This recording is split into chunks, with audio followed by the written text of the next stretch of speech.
travelers to Midnight Atlas.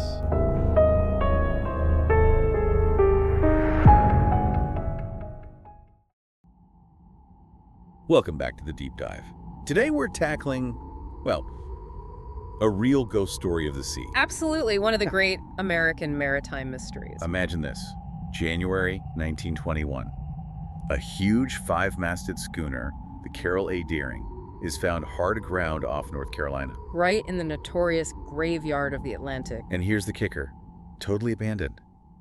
No crew, no lifeboats. But, and this is the really eerie part, food was found laid out in the galley, like for the next meal. Incredible. So today our mission is to unpack this. We're sifting through historical records, Coast Guard reports, even newspaper accounts from back in 1921. Yeah, the goal is to piece together what we know, look at the evidence, the rumors, the investigations, and try to understand what might have happened to that crew. Okay, so let's set the scene.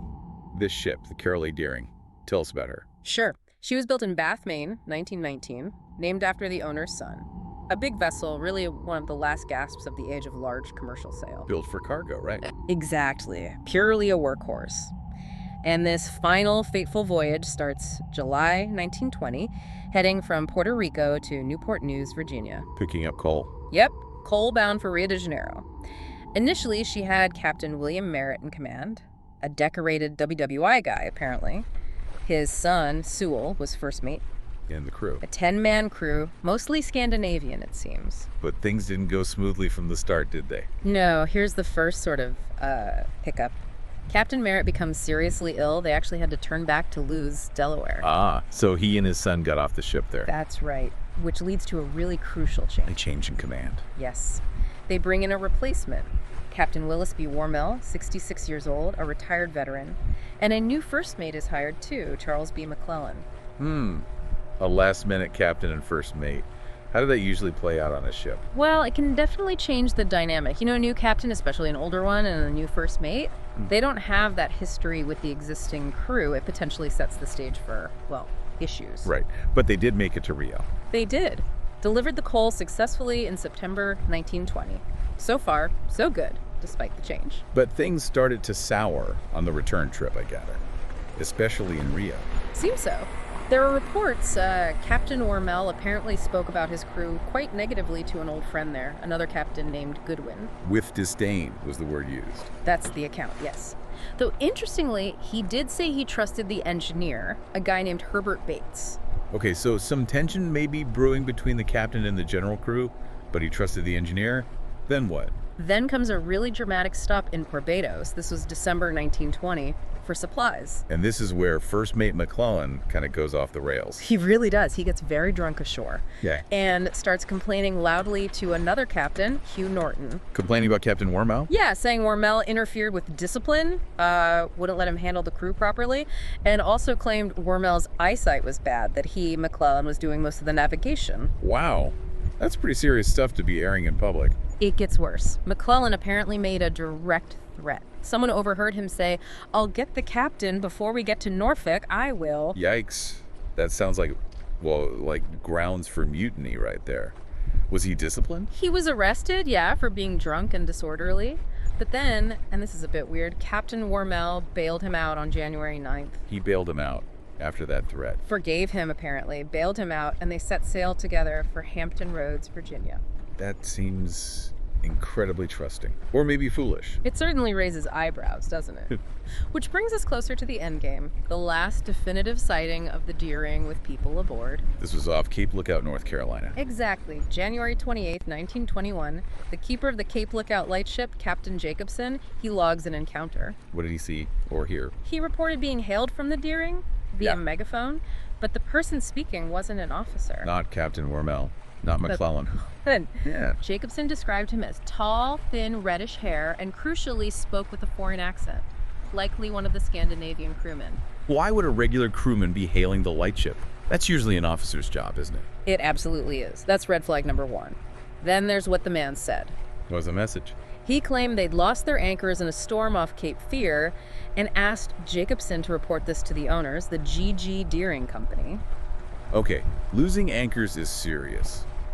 But asking to notify the company? Still seems odd it wasn't the captain speaking. Very odd.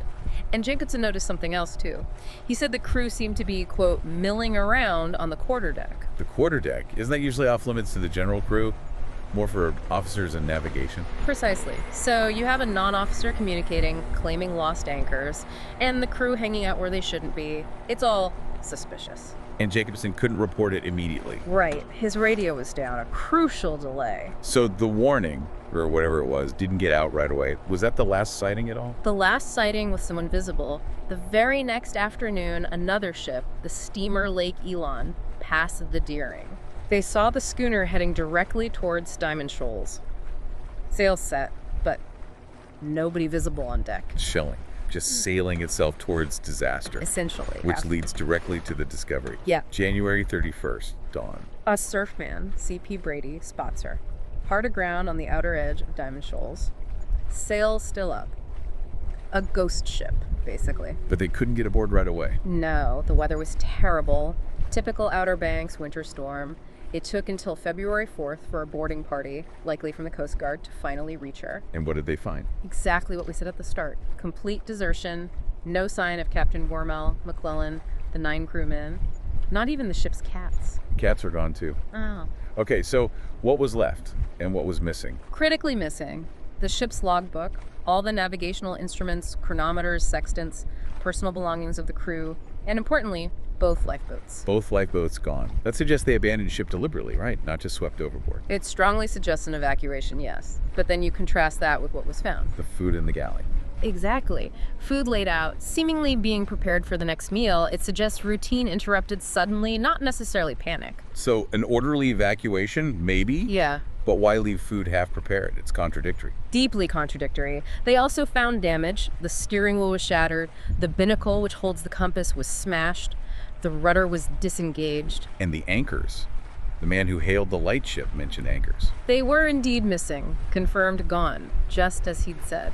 So the ship is wrecked, damaged, abandoned under strange circumstances. What happened to the hull itself? Well, they tried to tow it off the shoals, the Coast Guard cutter Manning did, but it was too badly damaged, too stuck. It was deemed a navigational hazard. So they had to destroy it. Yeah, dynamite. On March 4th, 1921, though parts did survive, a piece of the bow washed ashore later on Ocracoke Island. And people used the timbers. You mentioned that earlier. That's the local lore, yeah. Timbers salvaged from the wreck supposedly ended up in houses built on Hatteras Island, a tangible piece of the mystery.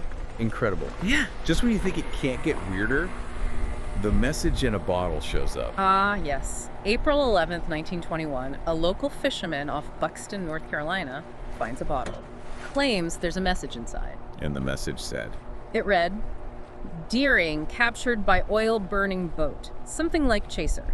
Taking off everything. Handcuffing crew. Crew hiding all over ship. No chance to make escape. Finder, please notify headquarters Deering. Captured. Like pirates. Or something else. That sounds explosive. It definitely fueled the piracy theories, and there were details that seemed to back it up initially. Like what? Captain Wormel's widow was shown the message, and she apparently identified the handwriting as the engineer's, Henry Bates. Remember, the one Wormel said he trusted. Right, and the bottle. Tests proved the bottle itself was manufactured in Brazil, where the Deering had been. Okay, that sounds pretty convincing. Did it connect to anything else? Well, there was that report of a mysterious steamer near the Cape Lookout lightship around the same time as the Deering. Didn't answer hails, supposedly covered its nameplate. It all seemed to fit a hostile takeover narrative. So, case closed, pirates, or some kind of hijackers? Not so fast. Skeptics immediately raise questions like, if you're hiding on a captured ship, manage to write a note and bottle it. Why ask the finder to notify the company headquarters? Good point. Not the Coast Guard, not the police. Exactly. It felt off. And eventually, handwriting experts took a closer look. And their conclusion? A forgery. It wasn't Base's handwriting, after all. Seriously, so the widow was mistaken? Or perhaps mistaken, perhaps wishful thinking. Yeah. The fisherman who found it. Federal agents pressed him. And he cracked. He admitted he faked the whole thing, wrote the note himself. Why on earth would he do that? Apparently, he was hoping the publicity would help him get a job he wanted at the Cape Hatteras light station. Unbelievable. So a cruel hoax, really. Wasting time, raising false hopes. It absolutely complicated things.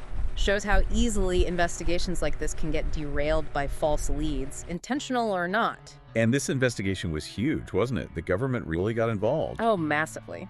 5 different U.S. government departments ended up looking into it: Commerce, Treasury, Justice, Navy, and State. Wow.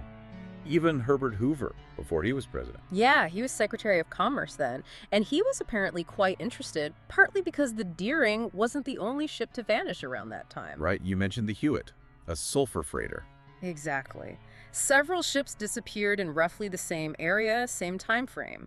Initially, hurricanes seemed the obvious culprit. But the Deering and Hewitt were sailing away from the storms, weren't they? That's what the analysis showed, yeah. Lawrence Ritchie, Hoover's assistant, did a lot of work tracking ship movements using lightship logs.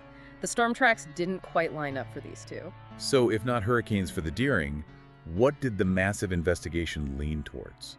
Well, despite all that effort, there was never an official, definitive finding published. The investigation sort of quietly closed in late 1922. No official conclusion after all that. But the prevailing theory, especially after ruling out hurricanes for the Deering, seemed to coalesce around mutiny. Based on the McClellan conflict. Yeah. The weirdness of the lightship. Primarily, yes. Those are the strongest pieces of evidence pointing towards internal strife. An Italian inquiry around the same time did blame hurricanes for another missing ship, the Monte San Michele, which maybe took some pressure off needing a different answer for the Deering. Let's quickly run through the main theories they considered, though. Hurricanes was one, but shaky for the Deering. Right. The National Weather Bureau pushed it, but the ship's condition argued against a panicked, storm-driven abandonment. Then piracy. Real old-school pirates. Captain O.W. Parker from the Marine Shipping Board believed it. Captain Wormel's widow pushed for it. But zero hard evidence. No captured pirates, no stolen cargo showing up, just speculation. What about that weird communist piracy angle? Ah, yeah. That came from some papers allegedly found in a raid on a communist group in New York, supposedly calling for seizing U.S. ships, tied into the Red Scare fears of the time. But any proof it actually happened? To the Deering. None whatsoever. Just zeitgeist, really. Okay, rum runners. Prohibition was on. The ship was big. The theory was it could carry maybe $1 million worth of illicit booze, but the Deering was huge, slow, easily identifiable, just not a practical smuggling vessel. Again, no evidence. Which brings us back to mutiny. Which remains arguably the most plausible if unproven theory. You have Wormel versus McClellan, Wormel's reported disdain for the crew, the strange hailing of the lightship, the crew on the quarterdeck. Senator Frederick Hale of Maine flat out called it a plain case of mutiny. But still no smoking gun, no confession, no bodies, no proof. Nothing definitive, just a strong circumstantial case. And of course, much later, the whole thing got swept up into the legend of the Bermuda Triangle. Ah, yes, the triangle explanation for everything unexplained at sea. It fits the narrative, doesn't it? Though the Deering was found off North Carolina, a bit north of the typical triangle boundaries, still, the mystery resonates with that same sense of the inexplicable. So, after all this digging, all the investigation, all the theories, we're left where we started, aren't we? Pretty much. A ship found sailing itself onto the shoals, sail set, food ready, crew gone. No official explanation ever offered, it's just vanished crew. That's the enduring power of it, the sheer lack of resolution. And parts of the ship, the bell and the capstan, they're still around. Yeah, they're on display at the graveyard of the Atlantic Museum in Hatteras. Physical reminders of this huge, unsolved puzzle. It really makes you wonder, doesn't it? Why are we still so fascinated by these stories? Disappearances at sea. I think it taps into something deep. The vastness of the ocean, the unknown. We want answers, you know? We want things wrapped up neatly. And stories like the Carroll A Deering deny us that completely. Exactly. They remind us that sometimes the world holds onto its secrets. Maybe most compelling stories are the ones that stay unsolved, leaving us room to wonder. You've heard the clues, the conflicts, the theories. What do you think really happened out there?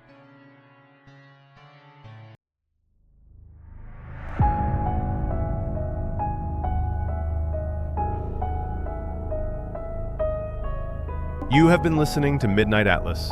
For more journeys into the unknown, be sure to follow or subscribe on Spotify, YouTube, and wherever you get your podcasts.